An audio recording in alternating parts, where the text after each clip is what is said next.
Hi friends, welcome to Indhu's kitchen. இன்றைக்கி நம்மளோட கிச்சனில் ரொம்ப சிம்பிளான உடம்புக்கு நல்ல குளிர்ச்சி தரக்கூடிய ஒரு அருமையான பாரம்பரிய ஜவ்வரிசி உருண்டை எப்படி செய்கிறதுன்னு பார்க்கலாம். இதை செய்கிறதுக்காக ஃபர்ஸ்ட் ஒரு பவுலில் மெஷரிங் கப்பில் 1 கப் அளவு மாவு ஜவ்வரிசி சேர்த்துக்கோங்க.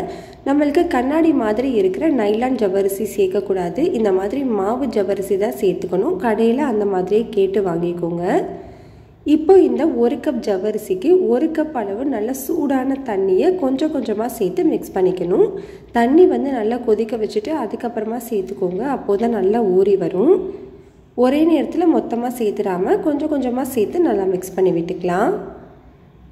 இப்போ மிக்ஸ் பண்ணதுக்கப்புறமா ஒரு ஸ்பூன் வச்சு நல்லா இதை லெவல் பண்ணிவிட்டு இதை ஒரு மூடி போட்டு ஒரு 15 நிமிஷத்துக்கு மட்டும் ஊற வச்சுக்கலாம். இப்போ ஒரு 15 நிமிஷத்துக்கு அப்புறமா பாருங்கள், நம்மளுக்கு ஜவ்வரிசி நல்லா ஊறி வந்திருக்கு. அதாவது நம்ம சேர்த்துருந்த தண்ணி எல்லாமே நல்லாவே உறிஞ்சிருச்சு பாருங்கள். இந்த மாதிரி இருக்கணும். இந்த டைமில் இது கூட ஒரு 1/2 டீஸ்பூன் அளவு உப்பு சேர்த்து நல்லா ஈவனாக கை வச்சு மிக்ஸ் பண்ணி விட்டுக்கோங்க. நல்லா அழுத்தி மிக்ஸ் பண்ணதுக்கப்புறமா இப்போ இது கூட ஒரு 1/2 கப் அளவு வெதுவெதுப்பான தண்ணி சேர்த்துக்கணும். தண்ணி கை பொறுக்கிற சூடு இருந்தால் மட்டுமே போதும். ஃபர்ஸ்ட் டைம் சேர்க்கும் போது நல்ல சூடான தண்ணி சேர்த்துக்கணும். 2வது முறை சேர்க்கும் போது வெதுவெதுப்பான தண்ணி தான் சேர்த்துக்கணும். ஒரு 1/2 கப் அளவு தண்ணியை நல்லா தெளித்து நல்லா மிக்ஸ் பண்ணிக்கணும். இப்போது திரும்பவும் இதை நல்லா சமப்படுத்தி விட்டுட்டு இதை ஒரு மூடி போட்டு திரும்பவும் ஒரு 15 நிமிஷத்துக்கு ஊற வச்சுக்கோங்க. ஏன் இப்படி பண்ணுறோம் அப்படின்னா, ஒரே நேரத்தில் மொத்தமாக தண்ணி சேர்த்துட்டோம் அப்படின்னா நம்மளுக்கு ஜவ்வரிசி ஓவராக ஊறுறதுக்கு வாய்ப்பு இருக்குது. அதனால தான் இந்த மாதிரி தெளித்து ஊற வைக்கிறோம். ஒரு 15 நிமிஷத்துக்கு அப்புறமா திரும்பவும் இதை எடுங்க. பாருங்கள், இப்போ நல்லாவே ஊறி வந்திருக்கு. இதை திரும்பவும் நல்லா கை வச்சு மசிச்சுட்டு இப்போ ஒரு 1/4 கப் அளவு மட்டும் வெதுவெதுப்பான தண்ணியை கொஞ்சமாக சேர்த்து மிக்ஸ் பண்ணிக்கணும். ஃபஸ்ட்டு 1 கப் சூடு தண்ணி, அதுக்கப்புறம் 1/2 கப் வெதுவெதுப்பான தண்ணி, திரும்பவும் ஒரு 1/4 கப் அளவு வெதுவெதுப்பான தண்ணி சேர்த்துக்கிறோம். இப்போ இதை நல்லா மிக்ஸ் பண்ணி விட்டுட்டு இப்போ ஒரு 10 நிமிஷம் மட்டும் ஊற வச்சிங்கன்னா போதும். ரொம்ப நேரம் ஊற வைக்க வேண்டாம். இப்போ ஒரு 10 நிமிஷத்துக்கு அப்புறமா பாருங்கள், நம்மளுக்கு ஜவ்வரிசி நல்லாவே ஊறி வந்திருக்கு. இது நல்லா ஊறி இருக்கா அப்படின்னு செக் பண்ணுறதுக்கு நம்ம ஊற வச்சுருக்கோம் இல்லையா ஜவ்வரிசி, அதுலேருந்து 1 எடுத்து இந்த மாதிரி அழுத்தி பாருங்கள். அழுத்தி பார்க்கும்போது இது 2ஆக பிரிஞ்சு வருது பாருங்கள். இந்த மாதிரி உடையுது அப்படின்னாலே இது நல்லா ஊறி இருக்குன்னு தான் அர்த்தம். இதுதான் கரெக்டான பதம். இப்போ நம்மளுக்கு ஜவ்வரிசி ரெடியாக இருக்குது உருண்டை செய்கிறதுக்கு. இது இருக்கட்டும். அடுத்தது ஸ்டஃபிங் செய்கிறதுக்காக நான் இன்றைக்கி 1/2 மூடி அளவு தேங்காவை துருவி வச்சுருக்கேன். அது கூடவே 2 ஏலக்காயும் இடிச்சிட்டு சேர்த்துருக்குறேன். இப்போ இது கூட இனிப்புக்காக 3 டீஸ்பூன் அளவு நாட்டு சர்க்கரை சேர்த்துருக்கேன். இதுக்கு பதிலாக நீங்கள் நார்மல் சர்க்கரையோ இல்லை வெள்ளை பொடியோ கூட சேர்த்துக்கலாம்.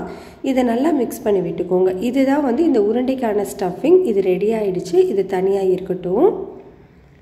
இப்போ நம்ம உருண்டைகள் உருட்டுறதுக்கு முன்னாடி ஒரு பாத்திரத்தில் தண்ணி வச்சுக்கோங்க. உங்களோட கையை அடிக்கடி நனைச்சி தான் இதை நம்ம உருட்டணும். அப்போது தான் ஷேப் கரெக்டாக வரும். ஃபஸ்ட்டு கையை நல்லா நனைச்சிட்டு அந்த ஜவ்வரிசியிலேருந்து கொஞ்சமாக எடுத்து இந்த மாதிரி உருண்டையாக பிடிச்சு லைட்டாக இந்த மாதிரி வடை மாதிரி தட்டி விட்டுக்கோங்க. அதுக்கப்புறமா நம்ம ரெடி பண்ணியிருக்கிற ஸ்டஃபிங்கில் ஒரு 2 டீஸ்பூன் அளவு நான் வச்சுக்கிறேன். உங்களுக்கு எந்த அளவுக்கு ஸ்டஃபிங் வேணுமோ அந்த அளவுக்கு நீங்கள் வச்சுக்கலாம். இப்போது கையை அப்பப்போ நினச்சி இந்த ஓரங்கள் எல்லாத்தையுமே இப்படி உருட்டி கொடுங்க. உங்களுக்கு ஃபஸ்ட்டு செய்யும்போது தான் கொஞ்சம் கஷ்டம் மாதிரி இருக்கும். அதுக்கப்புறமா ரொம்பவே ஈஸி ஆகிடும். நான் வீடியோவில் செஞ்சுருக்கிறது மாதிரியே நல்லா இந்த மாதிரி அழுத்தி உருட்டினீங்க அப்படின்னா நம்மளுக்கு பர்ஃபெக்டான ரவுண்ட் ஷேப் நம்மளுக்கு கிடைக்கும். கையை அடிக்கடி நினச்சிட்டு உருட்டுங்க. அப்போது ஷேப் பர்ஃபெக்டாக வரும். பாருங்கள், நம்மளுக்கு ஜவ்வரிசி உருண்டை ரெடி ஆயிடுச்சு. இதே மாதிரி நம்ம எல்லா உருண்டைகளையுமே செஞ்சு எடுத்துக்கலாம். இதை வேக வைக்கிறதுக்காக இட்லி தட்டில் எண்ணெய் தடவி வச்சுருக்கேன். நீங்கள் துணி போட்டு கூட வேக வச்சு எடுத்துக்கலாம். நான் 1 கப் அளவு ஜவ்வரிசி சேர்த்தேன் இல்லையா, அதுக்கு மீடியம் சைஸ் உருண்டைகளாக 4 உருண்டைகள் கிடச்சிருக்கு. இதை வேக வைக்கிறதுக்காக இட்லி பாத்திரத்தில் 2 டம்ளர் தண்ணி சேர்த்து தண்ணி நல்லா சூடானதுக்கப்புறமா நம்ம ரெடி பண்ணியிருக்கிற உருண்டையை உள்ளே வச்சு மீடியம் ஹீட்டில் ஒரு 10லேருந்து 15 நிமிஷத்துக்கு வேக வச்சு எடுத்துக்கலாம். கிட்டத்தட்ட இப்போ ஒரு 15 நிமிஷம் ஆயிருக்கு. பாருங்கள், நம்ம ஓப்பன் பண்ணி பார்க்கும்போது அந்த ஜவ்வரிசி நல்லா ஒரு கண்ணாடி பதம் மாதிரி இருக்குது பாருங்கள். நல்லா ஷைனிங்காக பளபளன்னு வந்திருக்கு பாருங்கள். அப்போனா அது வெந்துருச்சுன்னு அர்த்தம். இப்போ நம்ம ஸ்டவ்வை ஆஃப் பண்ணிக்கலாம். இது லைட்டாக ஆறினதுக்கப்புறமா இதை நம்ம எடுத்துக்கலாம். இப்போ நான் ஜவ்வரிசி உருண்டைகளை வந்து எடுத்து வச்சுருக்கேன் பாருங்கள், எவ்வளோ சூப்பராக இருக்குன்னு. பார்க்குறதுக்கே ரொம்ப நல்லா இருக்குல்ல, சாப்பிட்றதுக்கும் ரொம்பவே நல்லாயிருக்கும். இப்போ நம்ம இதை அப்படியே சாப்பிட போகிறதில்ல. இது கூட சேர்த்து சாப்பிட்றதுக்காக நான் வந்து எனக்கு அரை மூடி அளவு தேங்காயில் ஃபஸ்ட்டு தேங்காய்பால், முதல் தேங்காய்பால், திக்கான தேங்காய்பால் எடுத்து வச்சுருக்கேன். இதில் சர்க்கரை எதுவும் தனியாக சேர்க்க வேண்டாம், ஏன்னா ஸ்டஃபிங்லேயே சர்க்கரை இருக்கும்.